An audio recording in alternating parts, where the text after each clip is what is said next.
Shalom saudaraku yang terkasih dalam Tuhan Yesus. Hari ini kita akan berbicara tentang karunia berkata-kata dalam bahasa roh atau dikenal dengan bahasa lidah.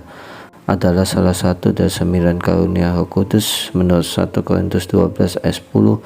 Ini adalah kemampuan supranatural yang diberikan oleh Roh Kudus untuk berbicara dalam bahasa yang tidak dikenal oleh pembicara, baik itu bahasa manusia yang belum pernah dipelajari maupun bahasa rohani yang tidak diketahui manusia. Di dalam 1 Korintus 14 ayat 2, siapa yang berkata-kata dengan bahasa roh, ia tidak berkata-kata kepada manusia tetapi kepada Allah, sebab tidak ada seorang pun yang mengerti bahasanya. Oleh roh ia mengucapkan hal-hal yang rahasia. Jenis-jenis bahasa roh menurut Alkitab. 1. Bahasa roh sebagai doa pribadi kepada Allah untuk membangun iman manusia. 1 Korintus 14 ayat 4. Biasanya tidak dimengerti oleh orang lain, tidak perlu ditafsirkan dalam konteks pribadi. Yang kedua, bahasa roh sebagai tanda untuk orang tidak percaya.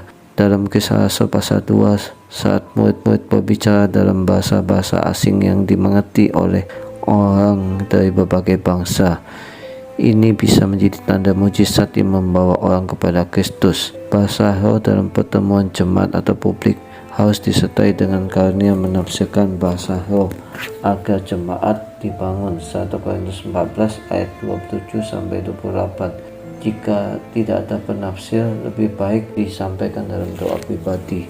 Tujuan dan manfaat berbicara kepada Allah dalam roh. 1 Korintus 14 ayat 2. Membangun diri sendiri secara rohani. 1 Korintus 14 ayat 4. Menyampaikan pesan dari Allah bila disertai tafsiran dalam ibadah.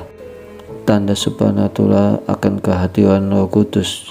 Contoh dalam Alkitab, hari Pentakosta, Kisah Rasul 2 ayat 1-13. Murid-murid dipenuhi Roh Kudus dan berbicara dalam berbagai bahasa yang dimengerti oleh banyak orang dari bangsa-bangsa lain.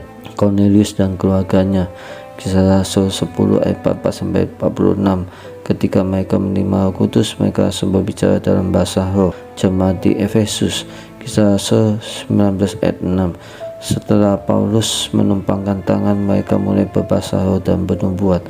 Catatan penting, tidak semua orang menerima karunia ini. 1 Korintus 12 ayat 30. Adakah mereka semua berkata-kata dengan bahasa roh? Karunia ini tidak menjadi tanda utama keselamatan, meskipun di beberapa peristiwa Alkitab muncul setelah seorang dipenuhi Roh Kudus.